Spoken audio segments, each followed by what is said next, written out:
Okay, can you hear me? I can hear you. Okay, perfect. Okay, so let's go ahead and get started. Woo! Okay, it's recording. I wanted to ask you some questions about your experiences in China. As you know, we do my Expatty podcast. And I think what is so intriguing about your story is that you left Canada and went to China all by yourself. When I left, I went with my husband. So I was just kind of tagging along. So just kind of set the picture and tone, why you made that decision and how you experienced China, like when you first got there.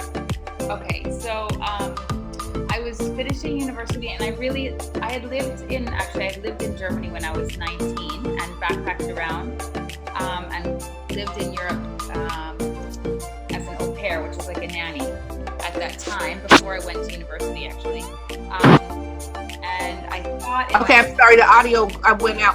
1 second, the audio went out for a quick second. So you said that you went to be an au pair in Germany?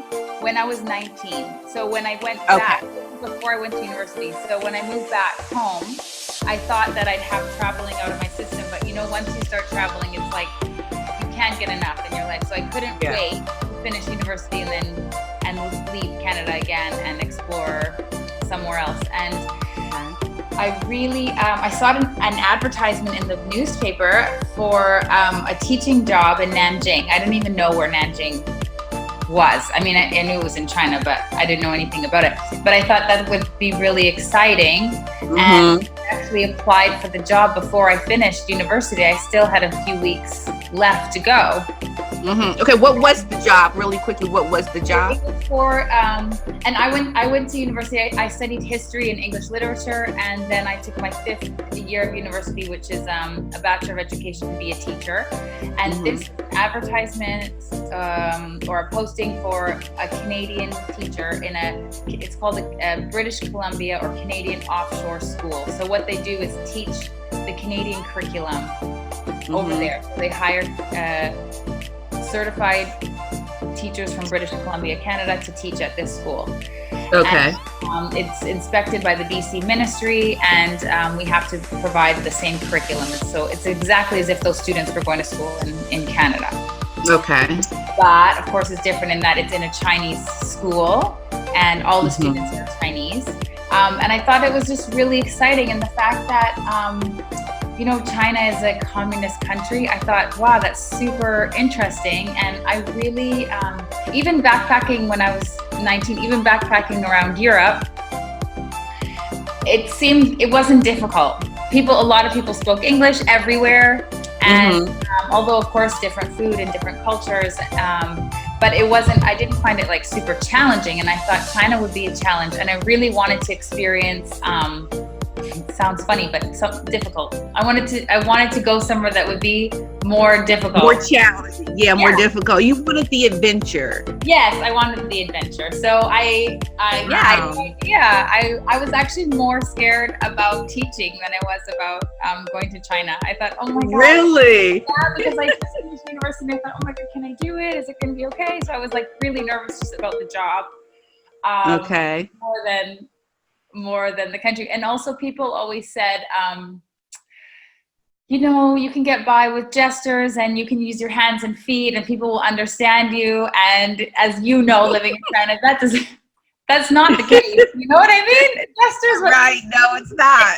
Something with your hands in one country means something completely different in another. Different in another. Yes. Right. So yeah, I absolutely got what I was looking for. And I really thought I'd go for 1 year. I really thought I'd be there for 1 year and I'd leave. For 1 year. Wow. So it was a teaching job. And so did you have to first you're cutting out. Sorry, I can't hear you. Oh, can you hear me now? No, I can hear you, yeah. Okay. Did you have to purchase your ticket in advance before they would pay for it? I believe yes. I think I had to pay. Yeah. But they did pay me back. So it's true. I did need to have enough money, and it is really important to have that feeling of security that you have enough money in your bank account at least for the first few months, because it does take time. And yes, I was reimbursed for my my flight, and I also within my contract got, which was really nice, got one flight home a year, which was typically Oh, with my contract. And in the last few years, as I gained seniority, it was 2 flights home a year that they paid for. that they paid for. Yeah. Wow. So Yeah. that was a good company that you worked for, because not all companies are the same. I mean, when you No, go to work in China. So you got like a really good high-end job. I really have to say I got my experience is different than others. I know because Yes. depending on what company you work for, and I have many friends that have worked for different companies teaching English. Um, Mm-hmm. it can be quite different. So I really had a very good contract there, and I made the same amount I would make as a teacher teaching in Canada, but then I also had my accommodation paid for. So they Your covered what paid for? accommodation, so my rent. They paid for your rent as well? Yes. Erica, that was not the case for us. Oh, We really? had to have like we had to have all this money up in front. We had to pay for our rent for a year in advance, not every month, for the whole year. It took all of our money. That What? is crazy. Yes, we had to pay for a whole year up front. And you had a nice apartment. I mean, you had like a high-end luxury apartment. I hope you know Okay. that, Well, right? I have Because to tell I you, was but okay, when you met me, I was married at that time, so my husband had okay. even a better contract than I had. He had a better contract. And I'm like, now who's getting these contracts in China?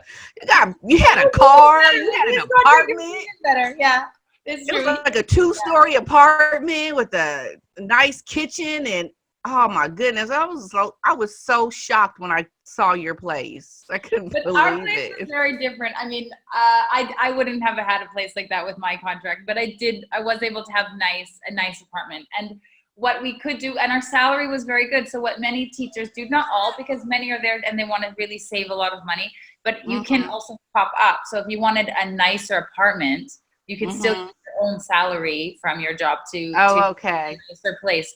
I mean, we could, I know my first year, I met another teacher there, a colleague of mine, Adam Zelba, and we were looking. I mean, you know how it doesn't matter where you live in the world, looking for an apartment is like super stressful, right? It is. And we So looked at some stressful. It is the worst. holes in the wall crabs. They were nasty. Food in the refrigerator. I mean, it was so disgusting and vile. I thought, what have we done? What have we done? It was in July. They show you like And the it was, worst apartments ever. But the other thing was like, do you know what they would show you like the most horrible apartment, and then they show you a mediocre apartment, and then an okay apartment, all like mixed up, and it's like, why are you showing me this crap? Why are you showing me I this? know.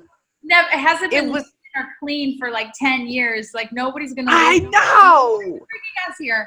So it's horrible to actually find. But you know what? I mean, even looking for living in Berlin now, like looking for an apartment here was like it's just as stressful. It's just so stressful. Like because you see everything. Yeah, it is. But at least they're clean in Germany. In China, they were not clean at all.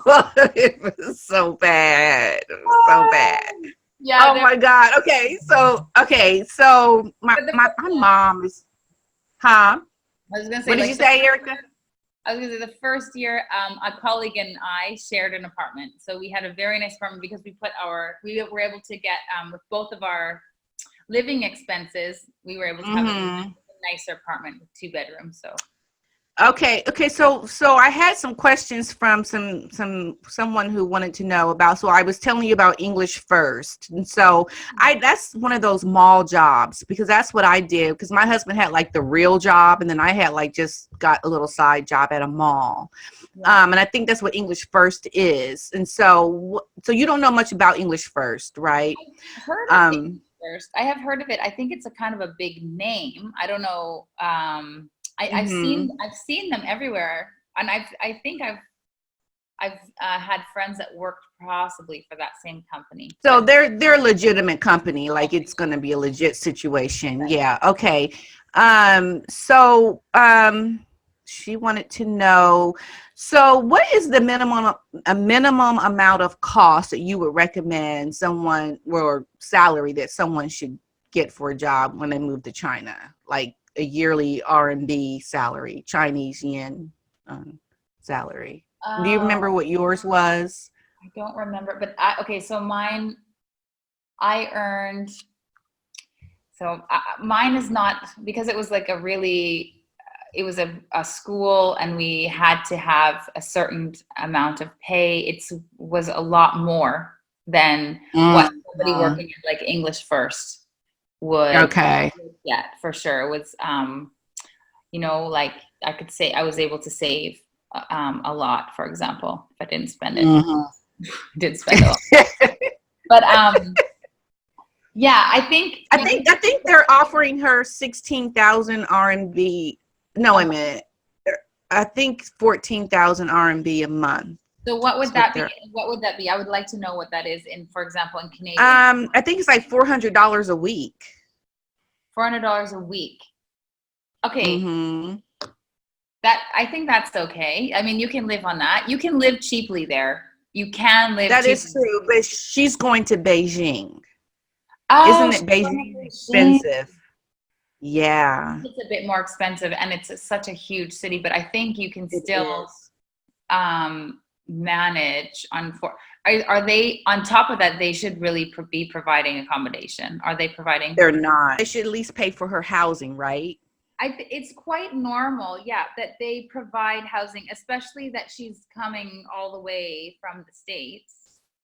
And I looked it up. So that's about 2,300 US dollars a month. 2,000. So yeah, times 4. So it's about $500 a week, right? Yeah. Which I think is okay, right? I think. Yeah. I mean, it just depends on where you live, because I just know we had to pay a year in advance for our housing. So. Yeah, because this is crazy. I remember, and I don't know how it is anymore, but I remember my first year, we would have to pay 3 months of rent at a time. Yeah. And my roommate and I would be gathering like all this cash, because it was in cash, and we would like be waiting for the landlord or the person that represents the landlord to come to our apartment, and we'd have like all this stacks and stacks of revenue, right? And it was like, stack it up and they count it in front of us, and you're like, you know, it just was so funny. Like we did the same thing. I remember that we were pulling money from everywhere, and it was because we didn't know we had to do that. Like, we didn't know we had to pay a year in advance. That's crazy. I can't believe they didn't tell you that, and that they didn't pay. Did they give you back at the end? No, we got money for our flight when his contract was up. I know. Isn't that crazy? It was ridiculous. That's awful. But that's the thing. This is why this information is so important that you're providing, because people from the States or Canada are getting offers for jobs from all kind of companies. And you know, China, you know how shady it can be. You know? Anywhere you go abroad, you have to, it's like, you need to know it's true. And it's really, and the thing is, the accommodation that they might provide also might not be, you know, appropriate. Right. That you'd want to live in. So the thing is, at least the good thing is that it seems like an okay salary, but I would also research, for example, exactly, because it's important that she live near her work. Right. And the thing is huge. I mean, I've been there. I mean, I've only been there to Beijing a few times, but sitting in traffic to get from one part of the city to the other is insane. Yes. So to make sure that I'd look at what area she's in, and then research like average rent, the average rent of this area. Yeah. Try to connect with people. Maybe there's Facebook groups for expats in Beijing, and find out, say, I'm going to be moving to this area. What's an average rent? That's a good idea. She needs to connect before she goes, and ask if the company will provide an agent, which our company did, was provide an agent who took us around to a whole bunch of places to look, as you know, to look at our apartment, to look for an apartment. And to get your internet hooked up, and to help you with other things that you need inside your house. You need that. You need, like, the company should absolutely, because of course, like, as you know, I mean, the language is just so difficult. So you definitely, absolutely, the company needs to provide someone. And at my school, it was always like the secretaries, they worked so hard for us expats who constantly needed help.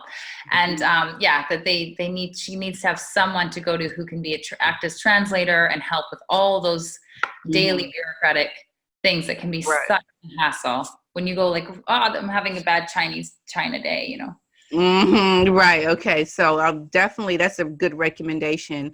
Do you remember how much your visa was? I think ours was like about $200. Yeah, and that I remember like to get it was like $100, I think, from Canada, and that was to get it rushed because I left it to last minute. I was like, Yeah. oh my God, I'm flying in 2 days, and I need a visa. I totally forgot. So I remember having to like pay extra to get the rush visa. So that she organized that in advance, so there's not a lot of stress that she gets. Yes. Okay. So leaving early is not an option. I mean, if you get over there and you think I can't do this, like, Oh, I think people leave all the time. I oh, mean, do they? if she's over there, I heard stories. This did not happen when I was at my school, but I think my school had developed a lot more by the time I had gotten there. That there were teachers that were hired for September, professional teachers, and that on October holiday didn't say anything and just left. I wouldn't advise that. I think you can always, I mean, it's not jail, it's a work contract. So if she doesn't want to stay, she can leave. I mean, She can leave, and that happens. She has enough money in her account that she can buy a ticket and leave. Yeah. I mean, Okay. it's to leave in a nice way and to give your 2 weeks notice and say, you know, it's really not working for me. I'm not comfortable here. I'm going to get a flight home. Okay. So it doesn't affect your visa or anything. Like if they can't put a mark or do something with your travel. Not that I know of. Not that I know of. I think, Okay. I mean, you leave when you want to leave. Okay. So I did talk to her about, social media. And as you know, you don't have free internet over there. So you got a VPN, virtual private network. Right. So we as expats can have that. The Chinese can't, but so definitely do that. And I know during the elections when I was there, they had slowed down the internet and made it very hard to even surf the internet when there was a transition of power. Oh, do you mean in China? Like when Yes. Yeah, that's so true. Yeah. So that's that. So you just have to, I guess, when you think about living in China, like you had to change a lot about your expectations of being in China. So what is some good advice to someone who's going to be totally like hit in the face with all these nuances and things that are different? Like, what is your best advice for that person? I think it's really important to just really keep an open mind, to know and to be really flexible and know that things will absolutely be different, and that logic, that what we think, oh, this is logical or common sense, is absolutely cultural as well. So where our mindset is coming from is so different, and from where the people in China are coming from, just because of their history and culture as well. And to really keep that in mind, that you're in a different country, that things are not supposed to be the same, and it's the reason we go there is because we want to experience something new. And so we have to laugh at ourselves when we get really frustrated. It's like the reason why we're here is to like experience a different way and to open up and learn different ways of being and doing things and seeing the world in new perspectives, which is what you'll get when you go. So just really keep open-minded and maybe do research. Like, I think China has changed a lot since, like, in the 10 years, like now it's 12 years since my first year there. And I remember somebody on the plane telling me, like, just so you know, people don't queue, like people don't line up in China. They'll just rush the counter. And I remember, like, I arrived in Beijing, there was a problem with the airplane. And I mean, I thought, okay, well, we line up with our passport and just get the new ticket. Like, it's like super simple, right? People they were like rushing to the counter. This lady was like waving her passport. She had these big like Gucci sunglasses on, waving her passport in the lady's face, and they were screaming. That is so true. And I was like, thank God the guy on the plane told me, because I had to sit back and just like have to go, hey, like it's kind of funny to me, because I'm just like, we're all gonna get on the next plane. Like, we all have a ticket. It's not our fault. Like, wait, it's gonna happen. You don't have to be the very That first is one. so true. Erica, I have a story. When I was getting on the bus, I'll never forget because I had just rode the bus for the first time and we were waiting to get on the bus and the same thing happened to me. People just started rushing the door. And I had this vision in my head, like I was, that last helicopter out of what was when we came and we had to escape from Like, what is it? you remember in real life there's this their helicopter was on top of the embassy and all the people had to rush to try to get onto the helicopter. That's what because if they don't get on, they're gonna die. Right. And people feel like if they don't get on the bus, they're gonna die. If they don't get on that plane, oh my God, I'm gonna die. Like, I have to get on there. That's what literally the mindset is. This is so urgent and dire that it's going to you need to be the first one. But Patricia, I really, because after you live somewhere, you really adopt certain things. So I can tell you, I had to change when everything felt like, because maybe it's because it's such a big population and everything feels like a fight to get anything done sometimes. Yes. That I would bring that mentality back to my small town of Victoria, British Columbia when I go home, and my mom would look at me like, calm down, like what? Because I'd be like in such a, right, frenzy. Up, because I was just so used to having to fight to get anywhere, get something done, and it's just different like that. Yeah, back home it's really slow. Everyone's small talk, and nobody's rushing to get anything done. And I'd be like, come on, I'd be calm myself down. That is so fun. Did you know Nanjing is bigger than New York City? Our biggest city is one of their smallest cities in China. Wow. What's the population of New York City? Do you know? I have no idea. Look it up. I can Google it, but I wanted to ask you about going to the doctor. Now, I had my womanly checkups, and I'm sure you did. Yeah. And I remember never having privacy. I remember I'd be in there with the doctor and people would just be popping their head in the doctor's office. I'm like, excuse me. I'm in here in a private conversation with my translator about my womanly parts and you're walking in. What was your experience about that? Oh my God, that's so funny because that's so true. That's another cultural difference there is absolutely it's so funny. I do remember also being sick and going to the doctor, and also it was, it's weird. You're sitting there talking. Mm-hmm. God, I didn't have to do this a womanly checkup. Oh my God. Because I heard also you're having a baby, especially if you're a foreigner, everyone wants to come in and take a look, Yeah, that's right. People stare at you especially because you're you have blue eyes or green. Green eyes. Yeah. So you were very exotic over there. I was too, because black people. Oh my God, people would be super people must have been staring. Oh my God. Yeah, it's crazy. Yeah, people were coming in and just poking their head and wanting to know what's going on, and it's so funny because you're just I can't Can you believe that? My husband, I just video on my Facebook I put videos because I've filmed a lot of my experiences. He'd go to the flea market and people would literally crowd around him to see what he was buying because he was a foreigner. He was a Laowai, Do you know the word Laowai, right? Yeah. And they'd just be looking and just staring, and it's just amazing how you attract so much attention so easily just by being there, your presence.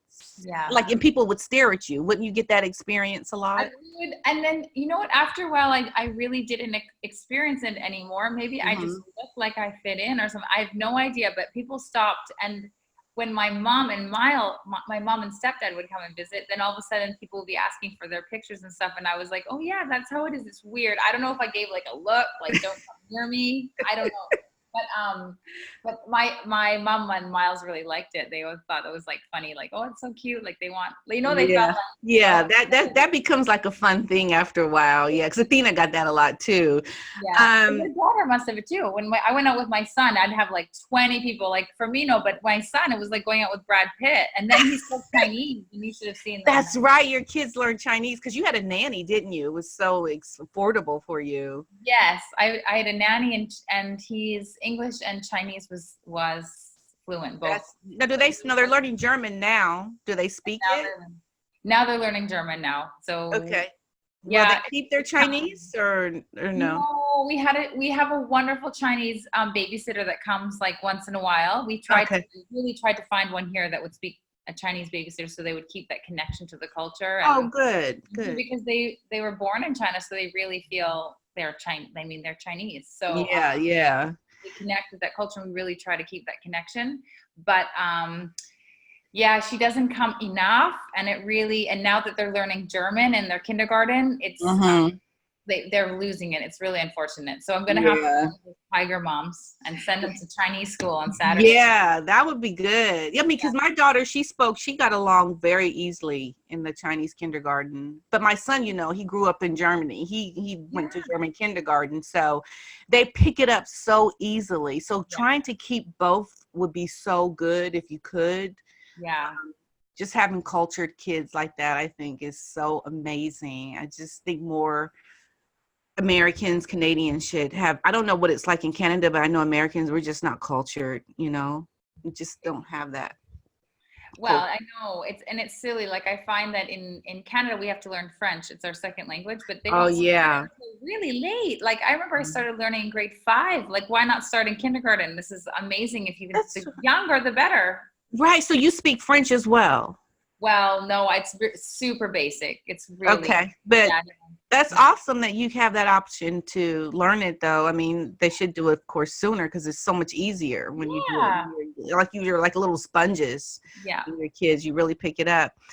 So what expat groups did you belong to? Like, because I know you had to have American or Canadian connections in China. So, like, did you rely heavily on those types of groups or friends? So my friends were when I lived in both Nanjing and Shanghai in the years that I lived there. So in Nanjing, working at a Canadian school, and also in Shanghai, my colleagues were all Canadian, and some were American. And so they were really my friends, and my colleagues were the same. And so we went out and did a lot together. And then in Shanghai, I was very involved in theater, an expat theater community. Okay. And so I made a lot of friends with the theater community, and Shanghai is nice because it's so cosmopolitan and it's so diverse, and the expat population is so big in Shanghai that you meet people from doing all different kinds of work and different things, and you know how the theater and acting community is. It just brings everyone together, and it really doesn't matter if you're a doctor and you love theater and you're acting on the side, or so I made a really lifelong friends there. And then I love yoga, so even in Nanjing and in Shanghai, going to the yoga studio regularly, I would meet friends there. And then having kids, you know how it is. Like there was a really nice expat group for parents with young kids. I would go to like once a week in Nanjing. So I met other expat moms there. And my Chinese was really bad. So yeah. I learned it really well. So it kind of, I knew in my last year, I started a theater group with other actors. It's ongoing today. And so I made some Chinese friends through that. But yeah. But I was really arrogant too my first year. I thought, oh yeah, I learned when I moved to Berlin when I was 19, I learned German in a year. I mean, I could speak basic, but I had grown up listening to my dad speak it, and I was really arrogant. I was like, "Oh yeah, I'll learn Chinese in a year, whatever." Like, please. Very different. Very different. So, what would you say about the cell phone? So, when you got a cell phone, you had to get a phone over there. And then, because I know we were approached at the airport to get a phone. It was really expensive, but we didn't know any better. But like, how did you do that with?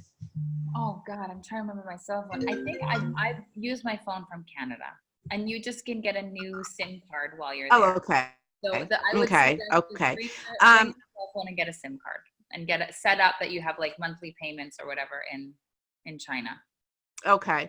Now, what about the certification for teaching English, TOEFL, or there's several different kinds. Do you recommend getting that? Yeah, I think it's good if you're going to be teaching English as a second language. I think it's good to have some kind of certification. I think it looks good on your resume. And you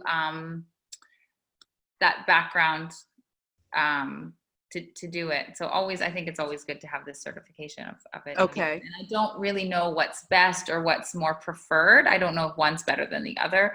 I think I have TESOL. I think I did a TESOL course before I went actually. Oh, you did? Oh, okay. So you have the certification for that?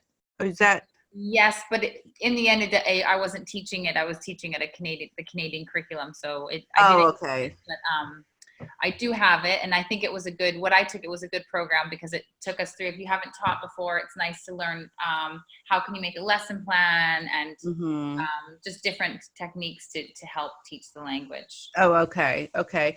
And then what about cultural things like did shock you a lot? Like I remember people were always spitting a lot and the kids didn't wear diapers. Like, so when you see that, like, what did that do to you? Like, okay, like I can't get over the spitting. I think that's changing. Thank God, I think it's changing because that is just it's great. So awful. Gross. But I think that's changing. And the diapers, yeah, you know what? I get it because diapers are super expensive there. I don't think everyone can afford how expensive they are.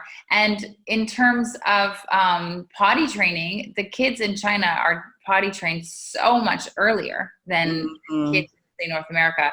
And because we had a nanny and I went back to work when my son was 4 months old and she helped a lot. My husband would get mad because if I had a parenting question, I mean, I didn't know, I was a new mom, I would ask our nanny who had his son herself before I'd ask my husband and he'd say like, I'm the dad, like you should be talking to me. I'm like, I'm sorry, you don't know anything.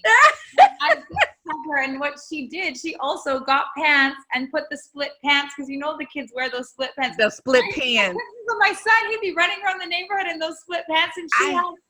Yes, that is so crazy. He helped potty train our son, and so I have a second one, and he's potty training now, and I'm thinking, oh, I need to show way here because I'm like, where are those split pants? I know those split pants are so I would always take pictures of kids in those pants because I just couldn't get over it. It's like, oh my God. You know what? It's actually really smart because their kids are potty trained really quickly, really early. And they don't have this, you know, like so many North American kids are sitting in their wet nappy for a long time. And yeah, so that is true. In some ways, for the kid, it's probably better. But I know for us to see it, it's hilarious. It's weird. Running around. I know, yeah, because they're just practical like that. You know, when you say the Chinese are very practical. So tell me this story. Were you the one that told me about you had bought fish? Oh no, you didn't. It was someone else. They had bought a fish from the pond or something, and their nanny came in and saw the fish and like cut the fish up, and they were freaking out, the kids, because it was like their pet. And they killed it to eat it. It was crazy. Oh, that's hilarious. Okay, yeah, I remember who that was. It was the other colleagues that I had. Okay, so I've asked you all the questions that I had on here. What would you say about the students in China? What was that like, teaching Chinese kids? Oh, that was like such a gift. So interesting.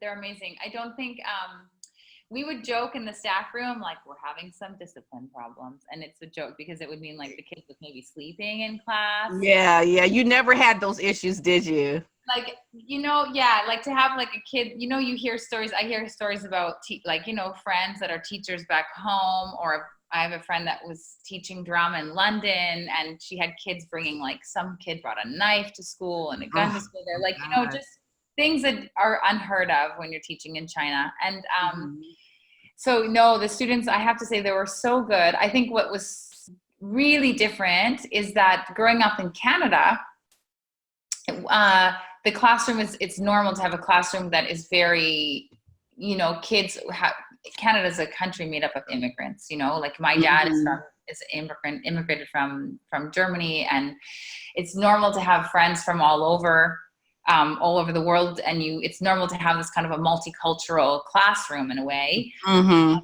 in China, I'm teaching a class which is monocultural, so it's just everyone, really, mostly everyone is from China. So that's interesting in itself, and it was our conversations were always super interesting, and their education system is also very different in that really what the teacher says is what goes, and the teacher's perspective is the right perspective. The Chinese education system, but in the Canadian curriculum and how all of us Canadian teachers are teaching, and I taught high school, was really about, teaching them that there are many perspectives on one issue, and to get them to open up. And that was always super fun for me, especially teaching. I taught grade 10, 11, and 12. So grade 10 was their first year in the Canadian school, and just like how they would open up, from September until June, and how they would be open up to expressing different opinions and saying, one shy student would open up by the end of the year and say, I really disagree with you, Paul. I mean, we would. Oh, yeah. Isn't that interesting? Because they're taught to just agree with what the teacher says. They don't have critical thinking. They don't learn critical thinking. Exactly. And especially teaching literature is like, there's not one answer. There's more than one answer to everything. And to say that, my perspective is this, or this scholar has said this, but, you could have a different view on this poem or whatever we are reading. So that was always really, really fun. And teaching drama, which also was really new to many of my students, had never taken drama. Wow. And my biggest thing was just to get them to love the magic of theater by the end of the year was always my goal. It was great. And that they would have to stand, because, in China, like, to have boys and girls, they don't mix. They don't do things together. And so, I'd say stand in a circle, and you'd always have boys on one side and girls on the other side. Really? That's interesting. Between them, they don't want to stand too close. So I would have to make the rule always, it's boy, girl, boy, girl, boy, girl.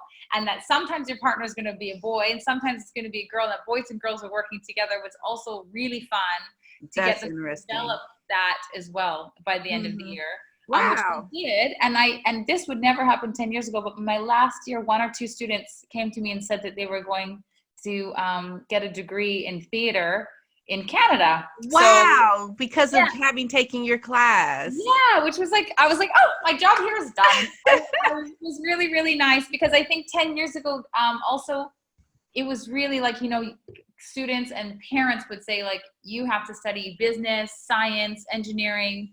Arts were not on the table. Like, there's no student that would ever say, I think 12 years ago, Mom and Dad, I'm going to go study and be a fashion designer, which I also had a student going, and he's going to New York to study fashion design. I thought, that's amazing. So China awesome.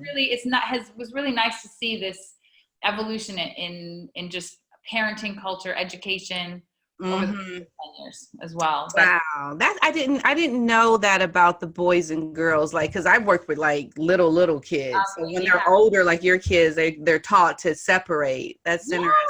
Wow. Okay, so let's see. The other thing is, how did you feel about the American? I remember we went out to dinner, and I remember this lady, and every once in a while I'll think of her. Remember that lady who gave me attitude over that rap singer? We were talking about something, and she just called me out. Like, were we together? We were together. I remember, and I was colleagues, or was she someone I knew? I think it was someone you knew. I didn't know her, but I was just like, I don't know. Like, I could see us being friends in the States, but there were some people who you're friends with in China that you would never be friends with in the States or in Canada. Like, come on, Erika, that's the truth. With a colleague of mine too, she said to me once, she goes, Erika, look around. Would you be friends with these people back in Canada? No. I know I would. I was just like, you only my friend because we in a foreign country. Let's get that straight, okay? But that's just how it is. That's how it was for me. So what happened? What was the story? We were talking about, I can't remember, but she just, like, she called me out. She was so blunt about it. I was like, well, because I said something about somebody's song or some music controversy, and she was like, well, I don't think there's anything wrong with that. Like, she called me out, like, how dare you think that of that person, like, in blunt terms. And I was like, okay, Patricia. I might know who that was. So you don't remember when that happened, do I don't you? remember that. I don't remember that comment. I was it might have been, I think I know who it was. And I think it is a person who said a lot of inappropriate things. Yeah. Um, It was a I, lady. It was a, yeah. I did know a person that, Okay, yeah. what I was going to say. I just think of it every once in a while. Okay, now what about transportation, getting around? I know you were on your bike a lot. I had a motorbike. Oh yeah, How did you you? did. It was so cute. Yeah, I loved it. I loved riding my little, and Athena had her little seat on the back. But you were on your bike. So what was that like, getting around on your bicycle? Oh, so great. I love riding my bike. I loved it. Yeah, I mean, so much better to ride your bike than be stuck in traffic, because you know that traffic it takes Yeah. forever to get from one place to the other. But if I had my bike, I felt like I could get anywhere. But those are like, then you had these scooters like what you had that are silent because they're run on battery. And I just remember being on my bike and sometimes they just zoom right by me. And Yes. if I like moved 1 millimeter, that person would have hit me. And you have bikes that, I mean, it's even dangerous in the bike lane because those bike lanes can be so packed with Oh, yeah. scooters and the bike sharing and Mm-hmm. just navigating that sometimes was, you think, oh my God, am I going to survive on my way to work this morning? You never had your bike stolen though, did you? Oh, I've had like 3 or 4 bikes stolen in Oh, China. did you really? So that's common. Yeah. It's super common, and I know my colleagues too. There was a place that a lot of the stolen bikes would end up at this one used bike. Did you hear about this? This used bike? No.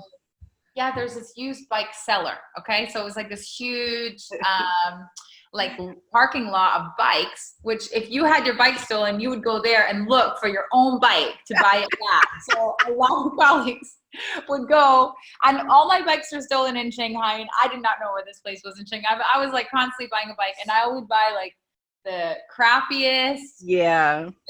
like I didn't want to, I'd see that really nice fancy looking bike, I'd be like, I'm not buying that. Yeah, yeah. And eventually I made sure that my bike lock was actually worth more than my bike. That's a good idea. Yeah. Oh my gosh. I am so excited that we have met in China, Erika. And now you're in my dream country, Germany. Where you used to live. Where I used to live. I know. And my husband and I, we've been looking at properties. They're so cheap in Berlin. Really? There's some really, really cheap properties to purchase. I don't know why they're so cheap, but I may have to send you some and just let you look at them and give me your thoughts about that. But I definitely want to come back to Germany. My son is there now, and then maybe, yeah, he is. So, and just because eventually I will be in Germany. I think we're going to retire in Germany. Oh my God, I love it, Patricia. I can't wait. I lived in Nanjing and then I moved to Shanghai and then I got married and moved back to Nanjing and I was really sad. Like I was not happy. Yeah. I loved Shanghai. Nanjing I felt was difficult. Mm-hmm. And then I met you and I was like, oh, thank God. And I remember going home being like, Ismail, I met a friend. Like she's amazing. I just feel like I could move here because Patricia's here. Oh, I know. I felt the same. It was just such a relief to meet someone like you, of all places in China. That's when I met you. And then you were like, oh, we're moving. We're going back to the States. I was like devastated. I know. It was so hard. Yeah, it's so hard. And that's the thing about living in China, which I really was like, I wanted to leave. Because after 10 years, it's just, people are in and out. It's not constant. People are not settling, and expats are not settling there. So it really was hard. And it was always saying goodbye to people. I say goodbye to you. And then, you take time and you make a new friend that you really, not just friends that you're like, oh, we're both here. So what, you finally make real friends that you can connect with, and then they're like, bye. So, right. You're leaving. It's like so hard. Yeah. It's really one of the difficult things about that. Yeah. In Germany, do you find that you're able to make friends easy? I know it's much harder to make friends in Germany because the culture. You know what? I was just so lucky that I met one of my best friends here. I met the first week we arrived. Oh, really? Okay. She's from the States too. And she has kids. And I was like, oh, hi. This is me. I was like, hi, I just moved here. And the cell phone guy, because I was like, we need new phone contracts and we just moved here. And then he said, oh, this lady in the store, she also just moved here. And so this is me like, hi, I'm Erika. I just moved here and you just moved here too. And we start talking and Oh, cool. Yeah. and so I've had a friend, and she moved exactly the same week or a week before me, so we were both new here. And then when she found her apartment, I made sure that we're renting an apartment in nearby, so we're in the same neighborhood. And there's so many expat there's a lot of expat mom groups here, like play groups, and I took the year off. I wasn't working.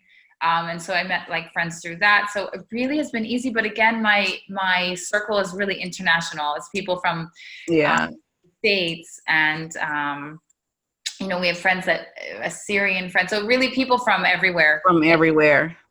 And we have some German friends as well. And it's really hasn't been that hard. But also I made sure that we're living in the city. Like I didn't want to be in a small suburb, that I wanted to have an international community around us. For me, it was really important that I don't feel isolated. Yeah, because it could be quite boring actually to be like in that kind of environment. So being around people, going to cafes, and that's a really nice experience. And I just and like I've mentioned this before, how I just really want to encourage more minorities to travel abroad, because I think it's so normal for people like yourself to travel. I mean, to have those experiences, but we feel like we deal with racism and things here, and we don't know, well, how are we going to be taken in another foreign country? Is it better or is it worse? I know in Germany I didn't have any issues. I know there's a rise in neo-Nazism, I've heard, but from the State Department. But do you feel like in China, people who are not Caucasian, they may have a harder time in China, or no? I'm going to be honest. Yes.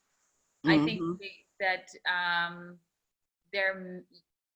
yes, I think it would be, because I think there is, because we see postings, and there's discrimination absolutely against people of color, and even against Chinese people. So I have Chinese Canadian, and because they look Chinese, they would be discriminated against because they really wanted a white face or something. So I think, to be really honest, it's there.